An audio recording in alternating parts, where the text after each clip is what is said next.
Hello everyone. So today క్లాస్లో మనం selenium ఆర్సీకి WebDriverకి difference ఏంటో చూద్దాం. సో ఫస్ట్ ఆఫ్ ఆల్ ఈ డిఫరెన్స్ చూసే ముందు మీకు ఒక టర్మ్ గురించి తెలియాలి. అదేంటంటే ఏపీఐ. సో అసలు ఏపీఐ అంటే ఏంటి? So API is nothing but application programming interface. So అసలు ఈ ఏపీఐ ఎందుకు, దీనివల్ల యూజ్ ఏంటి? సో ఏపీఐ అంటే ఏం లేదు, ఒక సెట్ ఆఫ్ కోడ్ అనమాట. సో ఫర్ ఎగ్జాంపుల్ ఇది మనం ఎందుకు వాడుకోవాలి, దీనివల్ల యూజ్ ఏంటి? సో ఫర్ ఎగ్జాంపుల్ మీరు ఒక ఏటీఎంకి వెళ్ళారు. సో ఏటీఎంలో మీరు ఏ కార్డు అంటే ఏ బ్యాంక్ కార్డు అయినా యూస్ చేసి మనీ డ్రా చేసుకోవచ్చు, అవునా? సో అది ఎలా జరుగుతుందంటే ఆ ఏటీఎంలో ఒక ఏపీఐ ఉంటుంది. సో అంటే బ్యాంక్స్కి సంబంధించిన ఏపీఐ.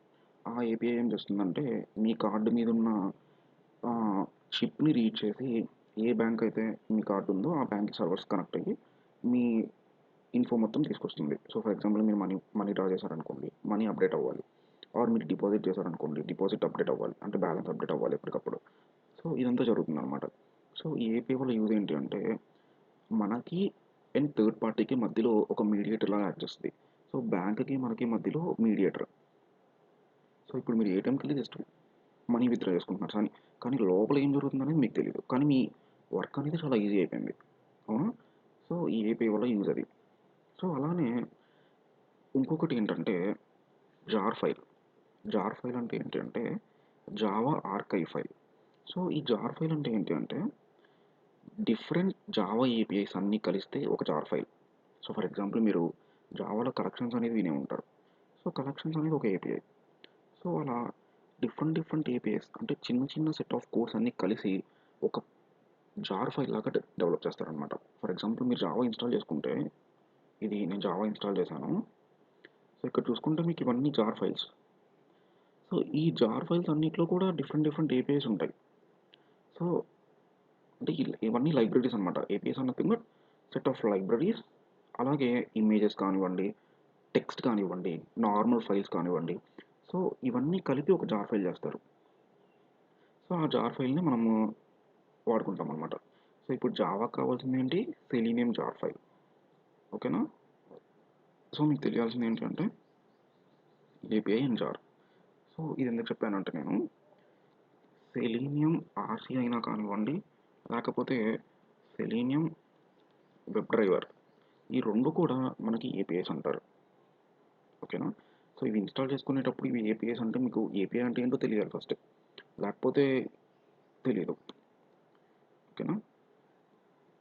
సో ఇప్పుడు మన యాక్చువల్ డిఫరెన్సెస్కి వచ్చేద్దాం.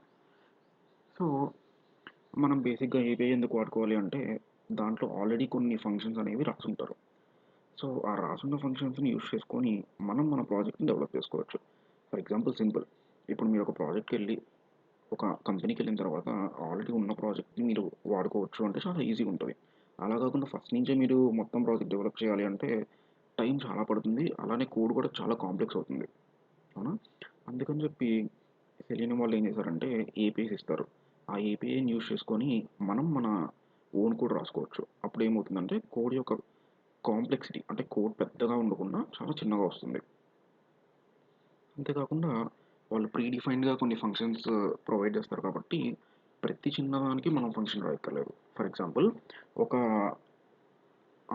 మీరు బ్రౌజర్ ఓపెన్ చేసి ఫేస్బుక్ అనే దాంట్లో లాగిన్ అవుదాం అనుకుంటున్నారు. సో బ్రౌజర్ అనేది ఇప్పుడు ఎవరైనా కానీ మనం చేసే సెలీనియం టెస్టింగ్ అనేది వెబ్ అప్లికేషన్స్లో వెబ్ అప్లికేషన్స్ మాత్రమే చేయగలుగుతాము, అవునా?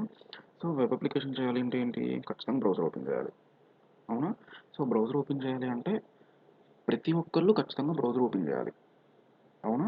అందుకని చెప్పి సెలీనియం వాళ్ళు ఏం చేస్తారంటే ఆ బ్రౌజర్ ఓపెన్ చేయడానికి ఒక కోడ్ రాసేస్తారు అలా. సో కామన్ ఫంక్షన్స్ ఏమైతే ఉంటాయో వాటన్నిటికీ ఒక కామన్ కోడ్ రాసేస్తారు. సో మనం ఏం చేయొచ్చు? డైరెక్ట్గా బ్రౌజర్ ఓపెన్ చేసే ఫంక్షన్ని వాడుకొని మీరు జస్ట్ ఆ facebook.com అనే యూఆర్ఎల్ ఇస్తే డైరెక్ట్ బ్రౌజర్ ఓపెన్ అయ్యి ఆ యూఆర్ఎల్ టైప్ అయిపోతుంది. సో అలా. సో ఏపీఎస్ ఎందుకు వాడుకుంటాము అంటే ఆల్రెడీ బిల్ట్ ఇన్ కోడ్ వాళ్ళు రాసేసి ఉంటారు కోడ్, ఆ కోడ్ని మనం యూజ్ చేసుకోవడానికి ఏపీఎస్ వాడుకుంటాము. సో మన కోడ్ కాంప్లెక్సిటీ అనేది తగ్గుతుంది అండ్ యాజ్ వెల్ యాజ్ ఈజీగా రాయొచ్చు కోడ్. సో పెద్ద కష్టపడక్కర్లేదు. ఆల్రెడీ ఉంటాయి కాబట్టి ఫంక్షన్స్ కొన్ని. కొన్ని మాత్రమే మనం డెవలప్ చేసుకోవాలి. అది మన ఇష్టం. సో, ఇప్పుడు ఆర్‌సీకొచ్చేసరికి సో, సెలీనియం ఆర్‌సీ అంటే ఏంటి ఫస్ట్? సో, ఇక్కడ మీరు ఫర్ ఎగ్జాంపుల్ మీకిక్కడ బ్రౌజర్ ఉంది. బ్రౌజర్‌లో ఫేస్‌బుక్ అనే దాన్ని టెస్ట్ చేద్దాం అనుకుంటున్నారు. సో, అలానే ఇక్కడ మీరు ఏదో ఒక కోడ్ జావాలోనో, రూబీలోనో ఏదో ఒక దాంట్లో కోడ్ రాశారు. కోడ్ ఎలా రాయాలి? ఎక్కడ రాయాలి? అనేది మనం తర్వాత చూద్దాం. సో, ఇది మీ జావా కోడ్. సో, ఇది మీ బ్రౌజర్. సో, బ్రౌజర్‌లో ఫేస్‌బుక్.కామ్ అనేది ఓపెన్ అయింది. దాన్ని మీరు టెస్ట్ చేద్దాం అనుకుంటున్నారు. సో, సెలీనియం ఆర్‌సీలో ఏమవుతుందంటే ఇది సింపుల్‌గా అర్థమవడానికి నేను ఒక ఇమేజ్ డౌన్‌లోడ్ చేశాను. సో, ఇక్కడ చూస్తే మీరు ఈ కోడ్ ఈ బ్రౌజర్‌లో వర్క్ అవ్వాలి. దానికి మధ్యలో మనం రిమోట్ కంట్రోల్ సర్వర్ అంటే ఆర్‌సీ సర్వర్. ఇది ఆర్‌సీ సర్వర్ అంటే ఒక మిషనో ఏదేదో కాదు. అది ఒక ఏపీఐ. ఓకేనా? అంటే సెట్ ఆఫ్ కోడ్. సో, ఈ ఆర్‌సీ సర్వర్‌ని యూజ్ చేసుకొని మనము మనం రాసిన కోడ్‌ని సర్వర్‌లో ఎగ్జిక్యూట్ చేస్తాం. ఐ మీన్ బ్రౌజర్‌లో ఎగ్జిక్యూట్ చేస్తాం. సో, మనం రాసిన కోడ్ ఏమవుతుందంటే ఫస్ట్ ఈ ఆర్‌సీకెళ్తుంది. ఈ ఆర్‌సీ ఏం చేస్తుంది? జావా స్క్రిప్ట్ కమాండ్స్ ద్వారా ఒక సెలీనియం కోర్ అనే దాన్ని ఇంజెక్ట్ చేస్తుంది. మనం ఏ బ్రౌజర్‌నైతే టెస్ట్ చేద్దాం అనుకుంటున్నామో ఆ బ్రౌజర్‌లో. సో, ఈ సెలీనియం కోర్ ఏం చేస్తుందంటే మన ఫంక్షన్స్‌ని ఈ బ్రౌజర్ మీద అదే ఎగ్జిక్యూట్ చేస్తుంది. మన మన కోడ్‌ని. ఎగ్జిక్యూట్ చేసి రిజల్ట్ మళ్ళీ ఆర్‌సీ సర్వర్‌కి పంపిస్తుంది. ఆ ఆర్‌సీ సర్వర్ మళ్ళీ ఇక్కడ అవుట్‌పుట్‌లో చూపిస్తుంది మనకి. సో, ఇది ఆర్‌సీ స్ట్రక్చర్. సో, బేసిక్‌గా నేను చెప్పాలనుకుంది ఏంటి అంటే, ఆర్‌సీ అనేది ఇంతకుముందు వీడియోలో కూడా చెప్పాను నేను. ఆర్‌సీ ఇప్పుడు కంప్లీట్‌గా సెలీనియం వాళ్ళు తీసేశారు. సో, ఆర్‌సీ అనేది నేర్చుకోవాల్సిన అవసరం లేదు. జస్ట్ ఇంటర్వ్యూస్‌లో కొంతమంది అడుగుతున్నారు. అసలు ఆర్‌సీ అంటే ఏంటి? ఆర్‌సీకి వెబ్ డ్రైవర్‌కి డిఫరెన్స్ ఏంటి? అందుకని చెప్తున్నాను నేనిది. ఓకేనా? సో, వెబ్ డ్రైవర్‌కొచ్చేసరికి ఈ మధ్యలో ఈ సర్వర్ అనేది ఏముండదు. డైరెక్ట్‌గా మనం రాసిన కోడ్ బ్రౌజర్‌కెళ్ళిపోతుంది. ఓకేనా? సో, దాన్ని బట్టి ఏమవుతుంది మీకు చాలా ఈజీగా చాలా ఫాస్ట్‌గా మీరు వెబ్ డ్రైవర్ యూజ్ చేసుకోవచ్చు. సో, వెబ్ డ్రైవర్ యూజ్ చేసి కోడ్ రాస్తే ఏమవుతుంది ఫాస్ట్‌గా ఎగ్జిక్యూట్ అవుతది. ఆర్‌సిన్ యూజ్ చేసి రాస్తే ఏమవుతది సర్వర్‌లోకెళ్ళాలి కాబట్టి చాలా టైం పడతది. అంతేకాకుండా ఆర్‌సిలో మీరు సర్వర్‌ని స్టార్ట్ చేయాలి ఇనీషియల్‌గా. సో, సర్వర్ స్టార్ట్ చేయకుండా మీకు ఏ స్క్రిప్ట్ రన్ చేద్దాం అనుకున్నా it's not possible. So, RC server ఏపీఐతో పాటు ఒక సర్వర్ ఫైల్ అనేది మీకు ఇన్‌స్టాల్ అవుతుంది. ఆ సర్వర్‌ని రన్ చేయాలి. సో, ఇదంతా పెద్ద ప్రాసెస్ కాబట్టి సెలీనియం వాళ్ళు ఏం చేశారంటే, ఈ ఆర్‌సీ సర్వర్ అనేది తీసేసి వెబ్ డ్రైవర్‌లో ఇంక్లూడ్ చేసేశారు. అంటే మీరు వెబ్ డ్రైవర్‌లో ఆర్‌సీని కూడా టైప్ చేసుకొని ఎగ్జిక్యూట్ చేసుకోవచ్చు కావాలంటే. ఓకేనా? సో, నెక్స్ట్ థింగ్ ఏంటి అంటే, ఈ ఆర్‌సీ సర్వర్‌లో మీకు కోడ్ చాలా తక్కువుంటది. వేరేస్ వెబ్ డ్రైవర్‌లో వాళ్ళు చాలా ఎక్స్‌టెన్సివ్ లైబ్రరీస్‌ని ఇచ్చారనమాట మనకి. అంటే మనం కోడ్ రాయాల్సింది చాలా తక్కువుంటది. సో, అందుకని చెప్పి ఆర్‌సీని ఏమంటారంటే వీక్ ఏపీఐ అంటారు. వెబ్ డ్రైవర్‌ని ఏమంటారంటే స్ట్రాంగ్ ఏపీఐ అంటారు. ఓకేనా? అలానే ఫర్ ఎగ్జాంపుల్ మీరు మొత్తం అయిపోయింది. టెస్ట్ రిపోర్ట్ కావాలి మీరు. అంటే పాసా, ఫెయిలా అనేది చూడాలి.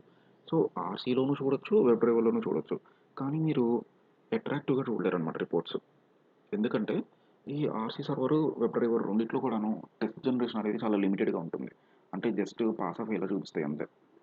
సో, మీరు అట్రాక్టివ్‌గా చూడాలి అంటే ఏదైనా థర్డ్ పార్టీ హెల్ప్ తీసుకోవాలి. ఆ థర్డ్ పార్టీ హెల్ప్ అనేది సెలీనియం వెబ్ డ్రైవర్‌లోనే పాసిబుల్ అవుతుంది. ఎందుకంటే, ఆర్‌సీ అనేది థర్డ్ పార్టీ ఇంటిగ్రేషన్‌కి సపోర్ట్ చేయదు. ఓకేనా? అంటే దాంట్లో ఏమున్నాయో అయ్యే వాడుకోవాలి నువ్వు. వేరేవి వాడుకోలేవు. ఓకేనా? సో, ఇవి some of the differences. So, ఇంకా వచ్చేసరికి ఈ వెబ్ డ్రైవర్ ఆర్కిటెక్చర్ ఒకటుంది. సో, సింపుల్ సేమ్ కాకపోతే వెబ్ డ్రైవర్ ఆర్కిటెక్చర్ ఏంటి అంటే ఈ రిమోట్ సర్వర్ ఉండదు. ఓకేనా? ఈ రిమోట్ వెబ్ సర్వర్ ఉండదు కాబట్టి మనకి ప్రాసెస్ అనేది చాలా ఈజీగా ఉంటుంది వెబ్ డ్రైవర్‌లో. ఓకేనా? సో, అలానే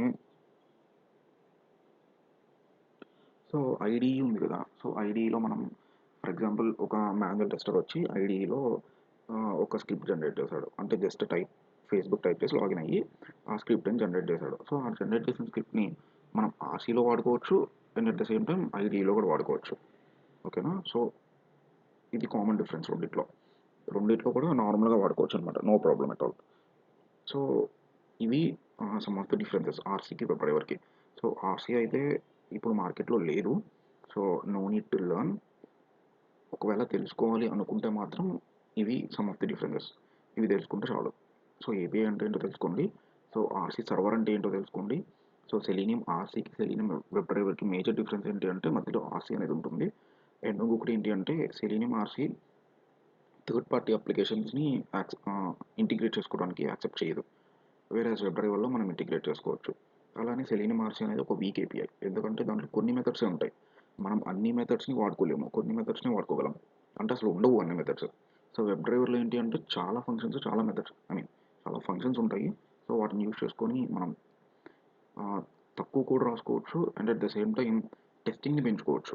అంతే కదా, ఇప్పుడు ఆల్రెడీ ఉన్న కోడ్ని యూస్ చేసుకోవడం చాలా ఇంపార్టెంట్ కదా. ఫర్ ఎగ్జాంపుల్ మీరు జావాలో ఇంపోర్ట్ అని రాస్తారు. ఇంపోర్ట్ అని రాసారంటే ఏంటి, ఆల్రెడీ ఉన్న కోడ్ని మీరు వాడుకుంటున్నారు.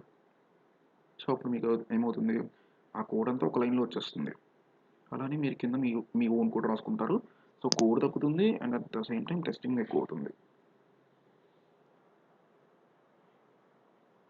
ఓకేనా. సో ఇది ఈ రెండింటి మధ్య డిఫరెన్సెస్. మీకు ఏమైనా డౌట్స్ ఉంటే కింద కామెంట్ చేయండి. Thank you very much.